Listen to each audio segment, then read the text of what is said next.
Hello नमस्कार साथियों, कैसे हो? बढ़िया होंगे, स्वस्थ होंगे, लगातार पढ़ रहे होंगे। दौड़ाओ चेहरे में मुस्कान और करते हैं इस पेपर की खोपड़ी के अंदर छेद। सबके पास आवाज आ रही होगी। चलो स्टार्ट करता हूं दोस्तों। ना संघर्ष ना तकलीफ तो क्या खाक मजा है जीने में। बड़े बड़े तूफान थम जाते हैं जब आग लगी हो सीने में। और माँ तेरी पसीने की हर बूंद को मोती सा चमकाऊंगा। माँ तू सपने बड़े देखना, पूरा करके अब की बात तेरा सिर से नहीं दिखलाएगा। और जब जब मंजिल ने हौसलों से कहा तेरे बस की बात नहीं, हौसला ने मंजिल गया, खो में आंखें डाल के बोला चल छुट्टी तेरी इतनी औकात नहीं। मंजिल को इसकी औकात दिखाएंगे। अगर ये मंजिल पहाड़ है तो तुम भी मांझी हो, जब तक तोड़ोगे नहीं तब तक छोड़ोगे नहीं। अगर ये आपको अपने आप को क्या समझती है, मंजिल पहाड़ समझती है, तो इसको एक दिन रेत का टीला बना के छोड़ेंगे, यानी कि बुड्ढा बना के छोड़ेंगे दोस्तों।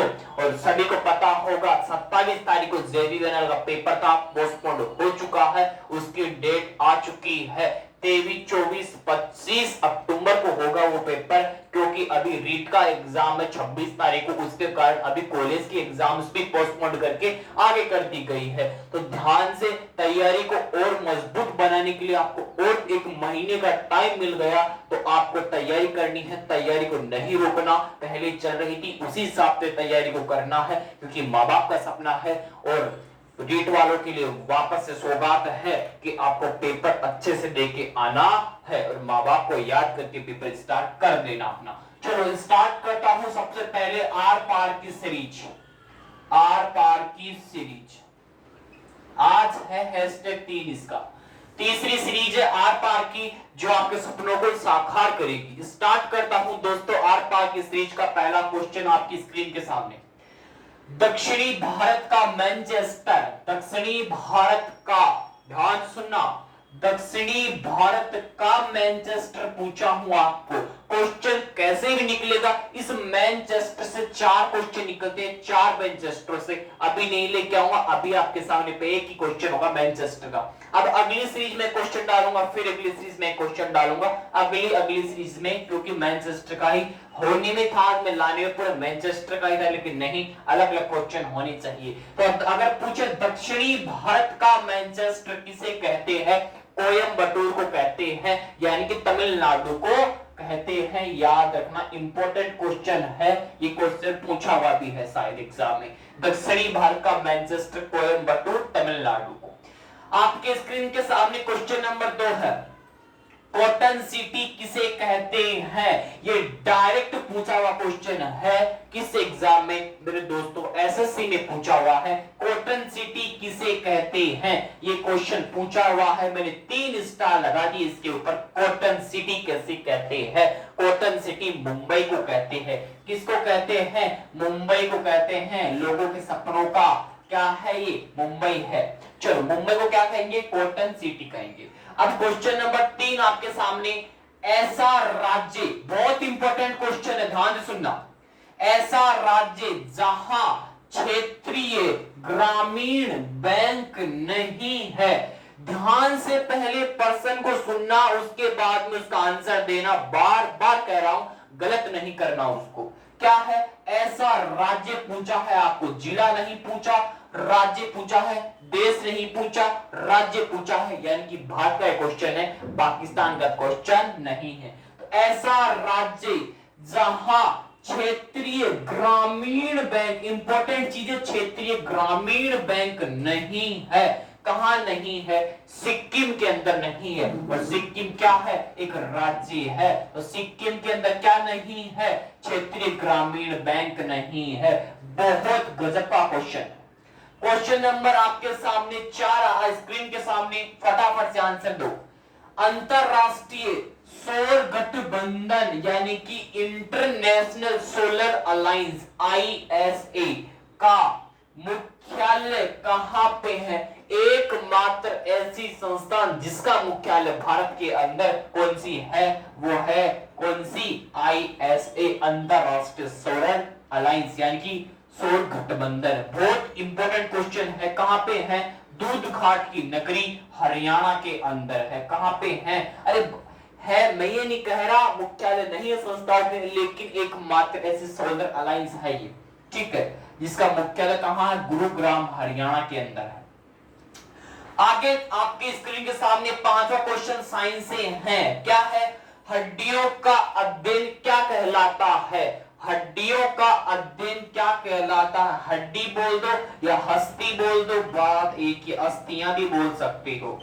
हड्डियां या हस्तियों का अध्ययन क्या कहलाता है? हड्डियां तोड़ूंगा यानी कि ओस्टियो, एक एक हड्डी गिरोगे तोड़ तोड़ के ओस्टियोलॉजी कहोगे। हड्डियों के अध्ययन को क्या कहोगे? ओस्टियोलॉजी। और मैंने कहा था जिसके लास्ट में लॉजी लगाया समझ लेना वो किसी का अध्ययन है। याद करने की सीधी सी ट्रिक है। तो हड्डियों का अध्ययन ऑस्टियोलॉजी होगा। आपको समझ में आए होंगे पांचों के पांचों क्वेश्चन। दक्षिणी भारत का Manchester, Coimbatore Tamil Nadu, cotton city Mumbai. ऐसा राज्य जहां क्षेत्रीय ग्रामीण बैंक नहीं है वो है सिक्किम एकमात्र। अंतरराष्ट्रीय सोलर अलायंस का मुख्यालय गुरुग्राम हरियाणा के अंदर। कहां है? गुरुग्राम हरियाणा में। और अस्थि या हड्डियों का अध्ययन क्या कहलाएगा? ऑस्टियोलॉजी कहलाएगा। बहुत शानदार क्वेश्चन है जो एग्जाम में सीधे टपकते हैं, इसलिए इसका नाम आर पार की सीरीज रखा गया है। अब बात करते हैं अपन ओडिशा राज्य के राज्य दर्शन का रिवीजन कर रहे थे, उसमें चलेंगे आज हीराकुंड बांध की ओर। चलते हैं हीराकुंड बांध की ओर, चलो।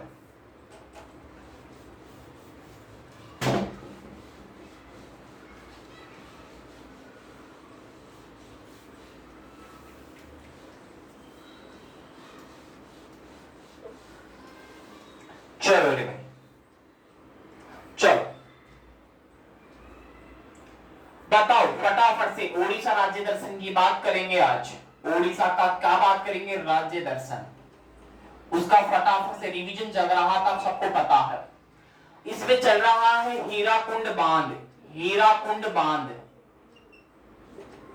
अरे भैया हीराकुंड बांध कहां पे है? संबलपुर में स्थित है। कहां पे है? संबलपुर में स्थित है। संबलपुर में, संबलपुर में है। क्या है संबलपुर में? आपका हीराकुंड बांध। संबलपुर ओडिशा में ही पड़ता है। संबलपुर ओडिशा के अंदर कौन सा बांध? हीराकुंड बांध। किस नदी के किनारे है? डायरेक्ट क्वेश्चन पूछा हुआ है रेलवे के अंदर। हीराकुंड बांध किस नदी के किनारे स्थित है? महानदी के किनारे स्थित है। किस नदी के किनारे है? महानदी के किनारे। महानदी के किनारे पे कौन सा बांध? हीराकुंड बांध संबलपुर ओडिशा में स्थित है। छापो फटाफट। संबलपुर में है यानी कि ओडिशा में ही आएगा वो। ठीक है, छाप लो यहां से, लिख लो आगे। सिमलीपाल भितरकनिका राष्ट्रीय उद्यान भी यहाँ पे ही है। सिमलीपाल और भितरकनिका दोनों के दोनों छाप लो। सिमलीपाल भितरकनिका राष्ट्रीय उद्यान लिख लो। सिमलीपाल, सिमलीपाल व भितरकनिका राष्ट्रीय उद्यान। राष्ट्रीय उद्यान, एक क्लास राष्ट्रीय उद्यान की भी लेके आ जाऊंगा जल्दी, एक दो दिन में। राष्ट्रीय उद्यान ओडिशा, क्योंकि आपको फिर मैं इनको याद करवा दूंगा। डेली का आपको दो दो तीन तीन एक बार पढ़ा दूंगा एक क्लास में पूरे राष्ट्रीय उद्यान। फिर डेली दो या दो तीन आपको क्या 5 क्वेश्चन तो होंगे, उनके अलावा 2-3 क्वेश्चन आपको राष्ट्रीय उद्यान की दूंगा, यानी कि आप उनको याद कर पाओगे 2 से 4 दिन के अंदर। तो सिमलीपाल व भितरकनिका राष्ट्रीय उद्यान यानी कि नेशनल पार्क कहां पे है? ओडिशा के अंदर आते हैं। हीराकुंड बांध संबलपुर में स्थित है, महानदी के किनारे है। आगे बात करते हैं, चलो।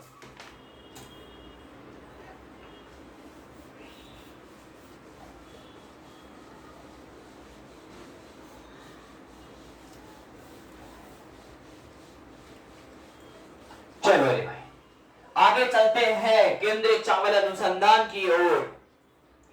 देखो भाई, लिखो आगे। केंद्रीय चावल अनुसंधान केंद्र। मुझे फटाफट से इसका आंसर दो। केंद्रीय पूछा हूं, केंद्रीय चावल अनुसंधान केंद्र कहां पे स्थित है? अंतरराष्ट्रीय नहीं पूछा। केंद्रीय चावल अनुसंधान केंद्र कटक ओडिशा। कहां पे है? कटक ओडिशा में। याद कैसे करोगी? देखो कटक ओडिशा। देखो चावल क्या होते हैं? कटे हुए होते हैं। तो चावल कटे हुए होते हैं यानी कि केंद्रीय चावल अनुसंधान कहां होगा? कटक ओडिशा में होगा। कटक ओडिशा में होगा। अगर क्वेश्चन ये नहीं पूछ के ये पूछ ले अंतरराष्ट्रीय चावल अनुसंधान केंद्र, अंतरराष्ट्रीय चावल अनुसंधान केंद्र, दोनों अलग अलग प्रश्न है, ध्यान से सुनना। केंद्रीय पूछे तो कटक उड़ीसा में, अगर अंतरराष्ट्रीय चावल अनुसंधान केंद्र पूछे तो वो आएगा मनीला फिलीपींस में, मनीला फिलीपींस में आएगा, फिलीपींस में आएगा। मनीला के अंदर आता है अंतरराष्ट्रीय चावल अनुसंधान केंद्र। केंद्रीय पूछता है तो अपना कटक उड़ीसा में आ जाएगा। दोनों अलग अलग है लेकिन पेपर की तो तबाही बता सकता है, तो आपको दोनों इंपॉर्टेंट है, नोट करना चाहिए। चलो आगे बात करते हैं, आगे बात करते हैं राउरकेला इस्पात संयंत्र की, जो कहां पे है, अपने ओडिशा में ही तो आता है। चलो राउरकेला, राउरकेला इस्पात संयंत्र, इस्पात संयंत्र बताओ फटाफट से। राउरकेला इस्पात संयंत्र पूछा हूं, ओडिशा में है, ये तो सबको पता है। और अभी ऐसा ही भी पूछा था ये क्वेश्चन, ऐसा ही 2021 का जो एग्जाम हुआ है, अभी हाल ही में एग्जाम हुआ। अरे फोरम कब भरे मुझे पता नहीं, लेकिन अभी हाल ही में एग्जाम हुआ था 13, 14, 15 तारीख को, उसके अंदर पूछा था राउरकेला इस्पात संयंत्र किस देश की सहायता से लगाया जा रहा है। याद रखना है कहां पे, ओडिशा के अंदर आता है, और इस्पात संयंत्र से डायरेक्ट क्वेश्चन निकला था, याद रखना। राउरकेला इस्पात संयंत्र ओडिशा में आता है और जर्मनी की सहायता से लगाया जा रहा है, जर्मनी की सहायता से, जर्मनी की सहायता से लगाया जा रहा है। याद रखना जर्मनी की सहायता, इतना ही याद रख लेना। और ओडिशा में है, कौन सा है, राउरकेला इस्पात संयंत्र। मैंने पूरे की पूरी पढ़ाए थे आपको जब पहली क्लास थी 9 तारीख को, 9 मई को, उसी दिन मैंने शायद पढ़ा दिया होगा, नहीं तो आपको 9 से लेके 15 वाले क्लासों में देख लेना, ये पढ़ा दिया था। और उसके बाद में मैंने ना पता कितनी बार पढ़ा दिया आपको इस्पात संयंत्र, डायरेक्ट क्वेश्चन छपेगा मैंने कहा था, और छप चुका है। 7 संयंत्र पढ़ाता था, आपको फिक्स पता होगा, और उनमें से 1% डायरेक्ट पेपर की खोपड़ी की तबाही करके आया है। मैंने कहा था, बार बार कह रहा था, इस्पात संयंत्र याद कर लो, याद कर लो, पूछेगा, अरे पूछा पेपर वाला।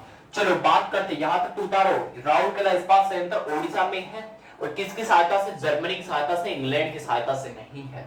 और वो क्वेश्चन इंग्लैंड की सहायता वाला पूछा था, लेकिन मैंने कह दिया कि आपको इस्पात संयंत्र याद करना है तो याद करना है, सीधी सी बात। 7 है यार, अपने सपनों के लिए 7 नहीं याद कर सकते यार, बार बार देखो, अभी तो याद हो गया, आपको याद हो गई।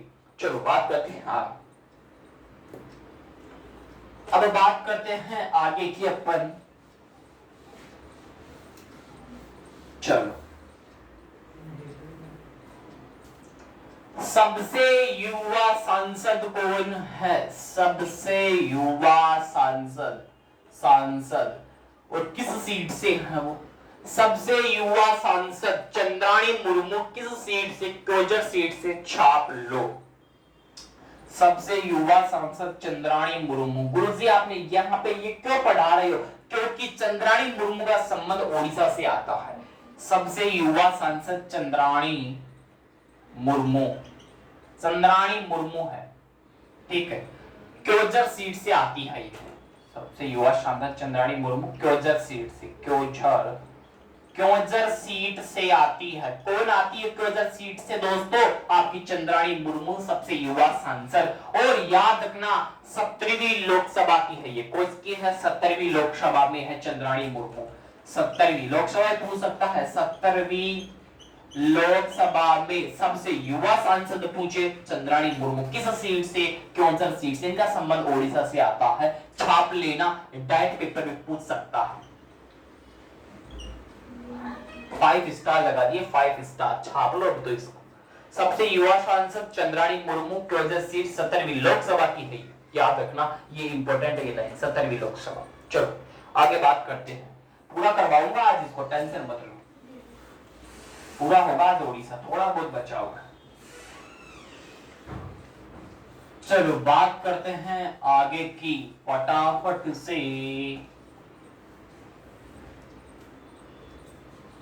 चलो लिख लो भाई, अब लास्ट है पारादीप।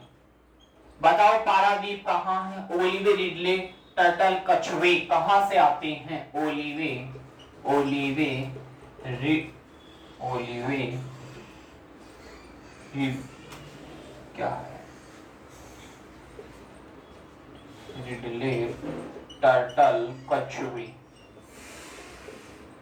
बताओ, ओलिवे, रिडले, टर्टल, कछुए कहां से आते हैं? गहीर माथा। कहां पे आते हैं? ओलिवे, रिडले, टर्टल, कछुए गहीर माथा, गहीर माथा ओडिशा में आते हैं, ओडिशा में आते हैं। याद रखना, गहीर माथा ओडिशा में आते। क्वेश्चन ये पूछेगा, ओलिवे, रिडले, टर्टल, कछुए किस राज्य में आते हैं? गहीर माता ओडिशा के अंदर आते हैं। और पारादीप कहां पे है? ये पर्सन आरएस का लेवल का है, ओडिशा में आता है। कहां पे आता है? ओडिशा में आता है। छापो इसको यहां से, फटाफट से छापो। फिर आपको लास्ट है जीआई टैग। क्या है? जीआई टैग, कि आपको ओडिशा में इंपॉर्टेंट जीआई टैग किस किस को मिला अभी बताता हूं। लिखो, एक तो लिखो बोमकाई साड़ी। बोमकाई साड़ी को क्या है? जीआई टैग है। एक रसोगुल्ला इसको है। एक कदमारी हल्दी है। एक क्या है? कदमार हल्दी है। कदमार हल्दी, कदमार हल्दी, बोमकाई साड़ी, रसोगुल्ला को जीआई टैग ओडिशा राज्य को। लिखो, कदमारी ही है, कदमार हल्दी ही है, बोमकाई साड़ी है और रसोगुल्ला। छापो, यहां तक पूरे की पूरी छापो फटाफट से। छाप लिया होगा, आगे चलता हूं। चलो, तो अब मेरी तरफ से ओडिशा का राज्य दर्शन तो कंप्लीट होता है। कल नए राज्य का राज्य दर्शन करेंगे। अभी जो पीछे डिजीज के अंदर इंपॉर्टेंट क्वेश्चन थे एसएससी के, 2 या 3 क्वेश्चन रह गए, मैं करवा देता हूं। फिर अपन कल बात करेंगे किडनी वाले टॉपिक के ऊपर। चलो, लिख लो, साइंस की श्रृंखला में आपका हार्दिक स्वागत है। इसका रिवीजन है भाई साइंस का। पूरी पढ़ा दी मैंने जो एग्जाम में आती है, अब तो रिवीजन चल रहा है इसका। और ऐसा ही यहां से क्वेश्चन अच्छे अच्छे सके हैं। लिखो, पहला blue baby syndrome. Blue baby syndrome, blue baby syndrome किसकी अधिकता से होता है? क्वेश्चन मेरा ये है, ध्यान से सुनना। ब्लू बेबी सिंड्रोम किसकी अधिकता से होता है? नाइट्रेट की अधिकता से होता है। ये तो छाप लो, नाइट्रेट की अधिकता। लेकिन याद आपको ये से नहीं करना, ट्रिक देखो कैसे। अभी ट्रिक बताता हूं, ये तो छापो, फिर ट्रिक चलती है फटाफट। देखो, बच्चों को नाई से डर तो पड़े नीले। बच्चों को नाई से डर तो पड़े नीले, ये आपकी ट्रिक है इसको याद करवाने की। देखो कैसे, बच्चों से बना बेबी, बच्चे क्या होते? बेबी तो होते हैं ना। नाई से बना नाइट्रेट, नाइट्रेट से बना सिंड्रोम, सिंड्रोम, ठीक। और नीले से बना ब्लू, तो ब्लू, ब्लू बेबी सिंड्रोम किसकी अधिकता से? नाइट्रेट की अधिकता से। बच्चों से, बच्चों को नाई से डर तो पड़े नीले, याद होनी चाहिए ट्रिक। ये इसमें छुपा हुआ पूरा मैंने बताया आपके सामने। और याद रखना, ब्लू बेबी सिंड्रोम में किसकी कमी होती है? ऑक्सीजन की। बच्चे सांस भूल जाते नाई को देख के, यानी कि ऑक्सीजन की कमी। सीधा छापो, आप तो केवल कंसेप्ट पे आओ। ऑक्सीजन, ऑक्सीजन यानी कि O2 की कमी हो जाती है किससे? ब्लू बेबी सिंड्रोम में। छाप लो इसको, ठीक। आपको कंसेप्ट से याद करवाया तो कंसेप्ट ही माइंड में रखना, रटना नहीं है। अगर ये याद करवाया तो ऐसे याद करना है कि बच्चों को नाई से लगा डर तो पड़े नीले, ठीक। और बच्चे सांस भूल जाते हैं तो ऑक्सीजन की कमी हो जाएगी उन्हें। याद हो गया, उसमें छुपा हुआ। जाहिर सी बात, आगे चलता। चलो भाई आगे चलते हैं। अच्छा बहुत खा रहे हैं यार आज। चलो एक दो और देख लो, फिर बात करते हैं आगे की। मुझे बताओ फटाफट से, कैंसर का अध्ययन क्या कहलाता है? कैंसर अध्ययन क्या कहलाता? आंसर दे फटाफट से।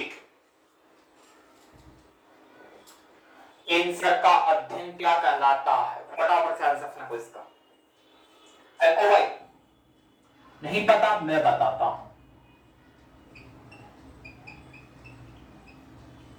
ऑन्कोलॉजी क्या होता है? ऑन्कोलॉजी। ऑन्कोलॉजी क्या होता है? कैंसर का अध्ययन होता है। आगे बात करता हूं। कैंसर के उपचार में लिखो, कैंसर के उपचार में किस गैस का प्रयोग किया जाता है? कैंसर के इलाज में उपयुक्त गैस, कैंसर के इलाज में उपयुक्त गैस, मच्छर बहुत खा रहे हैं आज। उपयुक्त गैस कौन सी गैस? रेड्रोन। कौन सी गैस? रेड्रोन गैस। रेड्रोन गैस।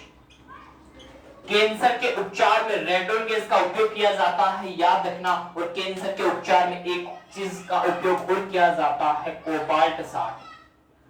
कोबाल्ट 60 और रेड्रोन गैस दोनों का उपयोग किसमें किया जाता है? कैंसर के इलाज में किया जाता है। कैंसर का अध्ययन ऑन्कोलॉजी होता है। और कैंसर के लिए दो थेरेपी होती है, कीमोथेरेपी और एक कौन सी थेरेपी होती है? फटाफट से फेंको, देखिए मैं बताता हूं उसको। देखो मैं बताता हूं, आगे चलते हैं। चलो,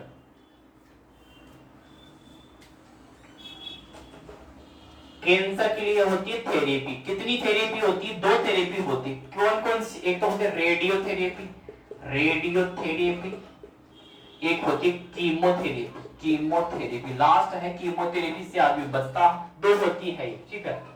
बचता नहीं है कैंसर होने के बाद, ज्यादातर बढ़ती हो, पता से ज्यादा शुरू में तो बच जाएगा, बाकी डेथ होती है उसी से। रेडियोथेरेपी, कीमोथेरेपी, कैंसर के लिए दो थेरेपी बनाई जाती है। इलाज में किस गैस का? रेड्रोन गैस का, कोबाल्ट 60 का उपयोग होता है। किसके लिए? कैंसर के इलाज के लिए। और ऑन्कोलॉजिस्ट का अध्ययन है, इंपॉर्टेंट है, एग्जाम में डायरेक्ट पूछ सकता है आपको। तो आज के लिए साइंस में मेरी तरफ से पूरे में जितने क्वेश्चन बन सकते थे, जो आए हुए थे एसएससी में डिजीज के लिए, मैंने आपको सामने रख दिए। अपना ध्यान रखना, अपनों का ध्यान रखना, स्वस्थ रहना, मस्त रहना। अब मिलते हैं कल अगली क्लास के अंदर अपन नए टॉपिक के साथ में, किडनी, और उधर मिलते हैं नए राज्य दर्शन और आर पार्टी के साथ में। जय हिंद दोस्तों।